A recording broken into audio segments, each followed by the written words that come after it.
But does anybody ask the white people in South Africa? Is it every white person in South Africa or every non-black person in South Africa that has their papers? But you see, that's what you don't understand. Much and much is not going to go to areas where white people are and advocate for white people. We're not a voice for white people. No, I'm not saying advocate. I'm trying to make you understand how we end up it looking like black on black. Right. So remember, we are black people. We are in black people areas. We talk about things that affect black people. So tuck shops and these killings of children wasn't happening with white people. It was happening to us as black people, right? So when we advocate for those children that have passed away, we don't care whether it's being done by pink, orange, or green people. We care about the source of the problem. So if the source of the problem is Pakistanis, Somalians, Ethiopians, and whatever, that's who we're going to deal with. Right now, we go to these factories that are exploiting people, that are working overnight and doing that. Those are Chinese. We still don't say, oh, no, you're Chinese. We're Have you been to Chinese factories? Several times. Several times. I can even show you pictures of myself going to Chinese shops with the police. Please share them with me when you're I'll done. show you now. Yeah. So we go there with the police. We say, like, okay, these people are undocumented. We've dealt with plenty of Pakistanis, Somalians who don't have documents. It's not an issue of just black people and us fighting with black people as some people like to perpetuate. It's absolutely not. Like I keep saying, this issue is not an issue of skin color. It's an issue of documents. But it's black people that are mostly being affected, Jacinta. Well, that's because it's majority of them ourselves. that are here undocumented. There's nothing we can do about that. But nobody's documenting, nobody's releasing any. In fact, as you rightly said, if there is no data for all the black people coming in, surely then there can't be any data, or at least accurate data for all the white people coming in. But you see, that's where you keep even missing, all the Chinese. But that's why you keep missing my point. I'm repeating the point. You see here, we are in Chinese shops. That's me. You can see me personally dealing there with Chinese and Pakistanis and Somalians. I'll look for more of them. I'm waiting for it to download, and I'll show you. So what I'm trying to say is that it's not a skin color thing. It's a are you documented thing. And the reason there's more black people who are undocumented is because more of them are coming in undocumented. You understand? And as you can see, those Malawians that are over there, they can't afford to live here. Do you understand? So where are they going to live? They're going to live in those poor communities where there's poor black people. So they're the ones that are going to be complaining about them being getting what they need. Because remember, when those Malawians are going to hospital, I'm talking about those particular ones because the ones outside, they go to hospitals where there's other black people. So who ends up not having medication, which is something we've been suffering from all along now. There's not enough medication. There's not enough beds. There is not enough space for people to go. So you can't make it seem as if this is a race thing. It's a struggle for resources, which is what I always say. And South Africa does not have enough resources for South Africans. Then comes Malawians who are having problems with their own governments. We understand they're poor, they're sad, and all of that. But now, it's not white people that are going to be suffering when they don't have beds in hospitals. White people are fine. They don't have to deal with them. They're the ones that probably even keep them and treat them like slaves and make them work 10 hours or 15 hours a day and pay them 100 rand. You know, white people are the ones that are benefiting from those Malawians. But look at where they are now, displaced, because they don't have money to go home. Who is not paying them the money? The people that are employing them. So this is exactly what we're saying, that we cannot have a system that glorifies modern day slavery just because we're saying it's black people. It can't be. Because remember, those same white people that you guys are saying we must fight against are the same white people. They come here and they worship and they treat like gods while we're trying to fight them for a minimum wage. How do you think we're going to get the minimum wage if they're the ones going to white people and replacing South Africans as the modern day slaves? It's not going to work. So I feel like it's a one-sided thing where you're thinking that we're fighting you because you're black. But no, you're the one setting us back as South Africans because we're black. Because if you're black and you're coming to go and compete with white people then, so that we can see that you're not fighting with other poor black people. Go and compete with white people. Why not? In that case, I have to ask, how many black people actually, I'm talking about South Africans, educated South Africans. How many of them actually compete with white people for high-paying jobs, for highly skilled jobs, for professional jobs? How many of them? You see, the problem... I'm just going by what you're saying. No, I'm hearing, but that's a different conversation altogether. Why is it? Because these are two different classes that you're comparing. Okay. I'm comparing a class of poor people, and you're comparing a middle class of black people. No, but you're saying that... I'm going to go there with the black people who are middle class. Now, the same middle class that you're complaining about are now the same people who are part of March and March. And you know why that is? Why? Because South Africans who are hiring are not following labor laws. And what they're doing is we've got a host of unemployed teachers, a host of unemployed doctors, a host of unemployed civic lecturers. Why is that? Because the law of the country says that. Because a lot of people, I see them saying that South Africans are lazy, they just want to remove people and remove. That's not what we're saying. We're saying the country has laws, right? And if the law of the country says, before I hire you as a Nigerian, I have to make sure that there's no other South African that is qualified for the job. Is that the law? Right? That's the law. That's what the law says. I can send it to you just to verify. Right? That is what the current law of the country says. Currently, that is not being followed. Because in universities, in hospitals, in schools where they're supposed to be lecturers, in formal structures with municipalities and other places, South Africans are not getting jobs because they're given to other foreign nationals without following due process. Currently, even in parliament, there's a huge uproar that you must see, that the parliamentarians have asked how many foreign nationals are in our universities. Because now what happens is, you come in, right, as a Nigerian, you get a good position at a university. Oh, you mean as a lecturer? Yes, as a lecturer, as a professor. or something. Yeah, professor. I think a lecturer is like a senior position, right? As a professor, head of department. A professor, head of department, yes. So you head that department, and naturally, the next thing you start doing is recruiting other Nigerians to come to the university that you're working at without following due process. So this is now an inquiry in Parliament currently going on, because a lot of universities are hiring lecturers who are foreign nationals in a way that they shouldn't be hiring them, because there are South Africans who are qualified. So I want you to understand that there's a fight here at the lower level of things.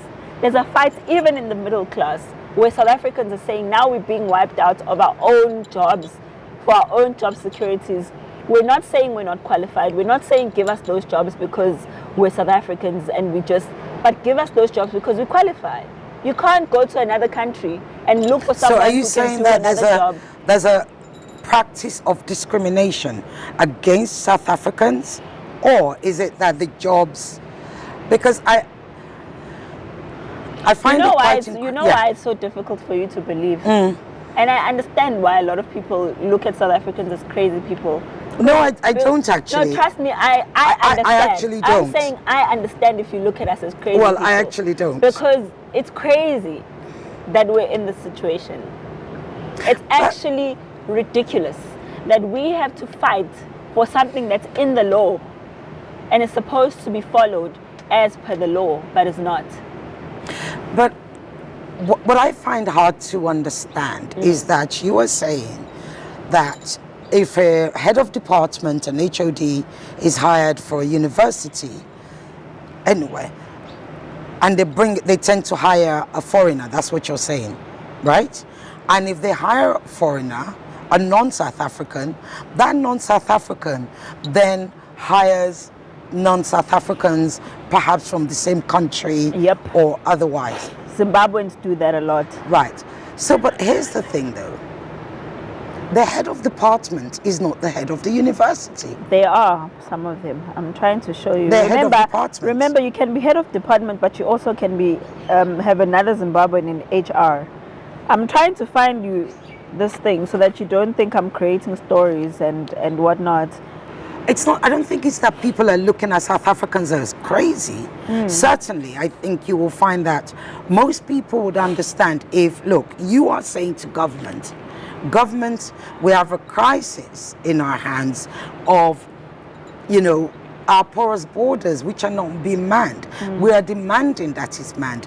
We are also demanding for stricter immigration laws. We are demanding for stricter laws against, for clearance at the borders. Yeah.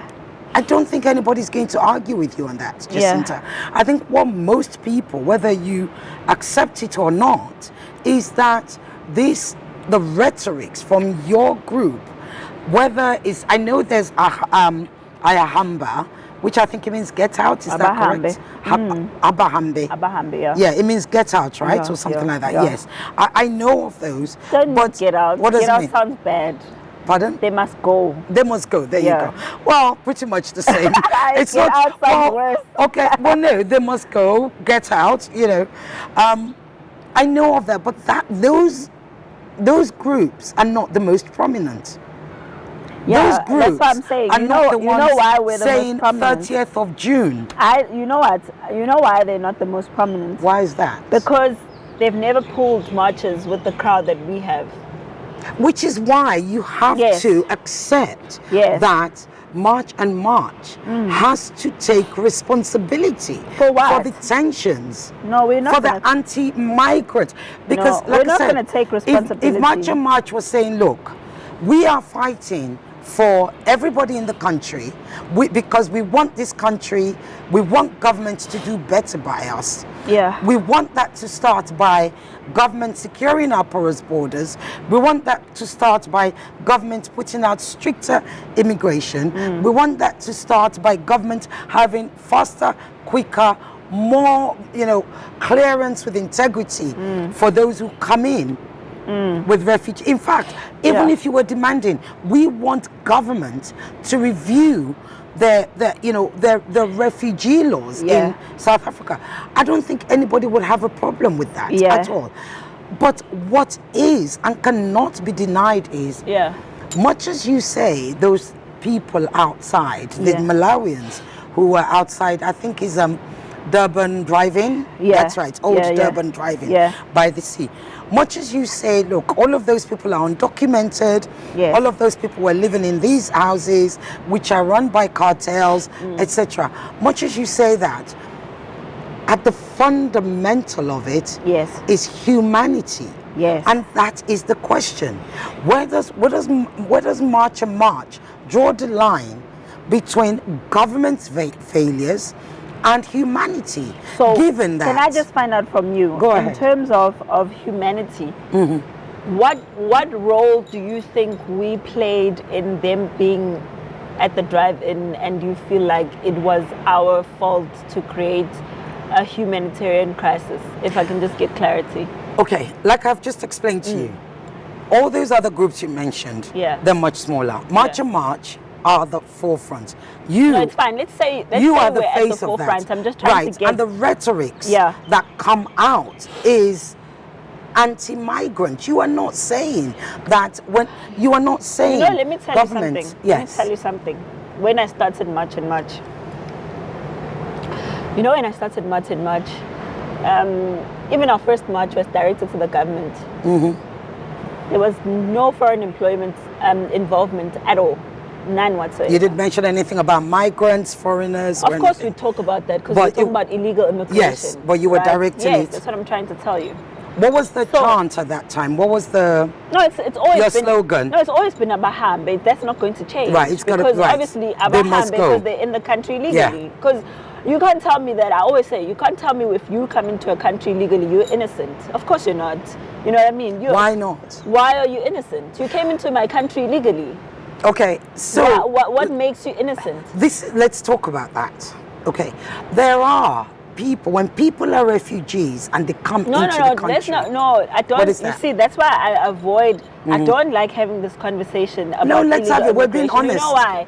Because every time we talk about this, the first position that people assume a migrant is a victim. Okay, Because if you're saying to me that they're a refugee, you're automatically giving them a victim label, which is not fair. But do you not believe that there are refugees? Not everyone is here. No, not everyone is a refugee, I agree. Exactly my point. Majority of the people we have here are not refugees. They're not. But there are 7,000 Those people refugees. are economic migrants. They are not refugees. How do you know? Have you seen Because their papers? they were working. But They have you don't seen have their papers? papers. But there are 7,000. They arguably. So wait. I'm just saying. So wait. Arguably. You're saying the to me, groups wait. I want to find out what makes you believe they are refugees. Maybe if you can define that for me. Right, that's what I'm saying. From looking at them, you decided they're refugees. No, not from looking at. I'm just saying to you, the groups who support them, okay, will tell you that these are documented refugees. Yeah, Permit me to finish. Yeah, to the point. I'm talking about factually here. Let's talk facts. 90% of those people are undocumented, right? Most of them, majority of them, say they went there because they needed to get home before the deadline. That's what they said. They want to go, yes. Yes, right? So I'm asking you, from that analysis and from those statistics, from what they said, what makes you give them the label of refugees? Like, why? And this is what I'm saying to you. Let's separate it. You said those who want to go, those people that have said, we've come here because we want to leave before the 30th. Yes. Because obviously people are petrified. They're afraid. And nobody knows what's going to happen. We'll talk about that later. I interviewed documented migrants yesterday. Right? From where? From Nigeria. I have them, I interview them, and they say they're documented, but they want to go because one, they're afraid. There was a man who had been here for 30 years, okay? He said, I've seen this happen many times, okay? I've seen the violence, but this one is different. He said, I go into a shop and I'm attacked. I go into this and this. His wife is there, his child is there. He said, yes, I'm documented. I've been here for 30 years. I had a business. So what I'm saying to you is, permit me, it's not just those who are undocumented so you see, who want to leave. That's why I want to talk to you. I know. That's why I wanted you to tell me. Yeah, I'm going there. I want you to tell me when you say they're documented. I want to go I'm just into saying. what you say. So what it's not exactly just those. do you mean they're documented? Well, they say they have their why? papers. You don't know that, right? Well, I'm just saying, but neither do you. You don't know the that's papers for all those people. You see, that's why I want you and I to be, to try and understand each we other here, are. right? Because I'm living here, and I can grab the next South African when we come out of here, right? And ask them from the interviews that we have seen of Nigerians once they land in South Africa, how many of them do you believe are telling the truth? So what? Nigerians are liars because that's your experience? Not just Nigerians, no, not just Nigerians. All the people once they leave South Africa. Once they leave? Yes, I mean when they land in their countries. Okay, from what they're explaining. Once they evacuated, Once they start describing what was happening in South Africa. It's stories that we know are not true. Because someone will say, let me give you an example. I'm giving you an example, I'm taking you there. Someone will say, I came here on a visa. There's a man who said he was here for I think 20 years. He came here, he was, he said he had, he was an asylum seeker. Then he said his documents expired, but he was running a business. Right? Now, you know those stories don't come together, right? Because you can't have a document expire, then you're an asylum seeker. Because you must decide, Pele, if you're coming in as a visitor, you're a visitor. Then you're an asylum seeker, you're an asylum seeker. When you seek asylum, it's the first thing that you do. You seek asylum, because that's what you're here for. You can't seek asylum after a document expires. And then on top of that, you open a business. What documents are you using to open a business? These are things that you see, right? That's what I'm saying. That's what I'm saying. But what if they had opened the business whilst they had the papers? That's what I'm saying. You can't open a business with those documents. There are certain documents that allow you to open a business. There are others that don't. You can't open a business with an application for an asylum seeker. I see. You can't. You can't. But you can open one once you're cleared as an asylum seeker. There's in the country. There's 250,000 only refugees and asylum seekers documented. In the entire system. 250,000 documented. In the entire system. So as someone who's been on the ground doing work, as you can see in the video I showed you, we literally go with the police and Home Affairs. Because we're allowed, we've got a right to do that. With the police and Home Affairs. To see these documents. What they started doing now is they take a paper. Remember, an asylum seeker document is a piece of paper. Right, it's nothing special. They photocopy, they stick all of them, they have the same documents. Majority of them don't have real documents. I don't know if you've seen, there's a report by the SIU that was saying exactly that, that some of them are even buying these documents fraudulently. Nigerians come here as students, majority. So I'm just trying to paint a picture of how they come in as student visas. So there's a young boy who passed away. I don't know how he passed away, not too long ago. So Nigerians are trying to get money for him to go home. Or that boy who tragically passed away as an Uber driver. So he came in the country. Well, he was killed. He didn't pass away. No, he was killed. He was killed. No, it was a crime issue. It was a crime. Yes. Let's no, I'm just saying he was killed. No, that was crime. Killed because no, it was crime. It was by a crime somebody issue. in the car, a driver, a passenger that he took. Yes. And that was very tragic. Nobody advocates for that. But when they found out his documents, he came as a student. He never went to study a day in his life. And when he was now trying to work, he was working using someone else's identity. Do you understand what I'm saying? So I'm trying to paint a picture of how people come into the country. So there's I think they said about 4,000 student visas had been issued.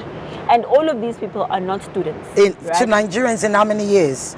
I don't know. Okay, I don't know the years. you just said 4,000. I'll send you the report Please so that you can see it that for would yourself. be great. I'll send you the report so you can see it for yourself. But what I'm trying to say too is that the problem is there's too many issues happening at the same time in the country. Certainly. Do you understand? Certainly. So we've got an issue of illegal immigration, just illegal immigrants just walking in at the border because the border is nonsense, right? Yeah. Then there's an increase of people who are buying documents, which of course we can't blame people, because if there's corrupt people selling documents, yes, they're corrupt. Both of them are corrupt, the buyer and the seller, right? And then on top of that, there's people who are photocopying documents, carrying them around, but they're not real documents. Even today, they caught another one who was trying to come and get a smart ID in Ndwedwe, just down the road, because there's so many fake documents in the country. I hope you understand that. Absolutely. And then on top of that, let me add to the problem so you have a picture. There's only 800 immigration officers in the entire country for a population of God knows how many people, because the one that was there from Stats SA says 65 million people, right? That was 2022, right? They said 65 million people, right, at the time. We don't know how many people are in the country.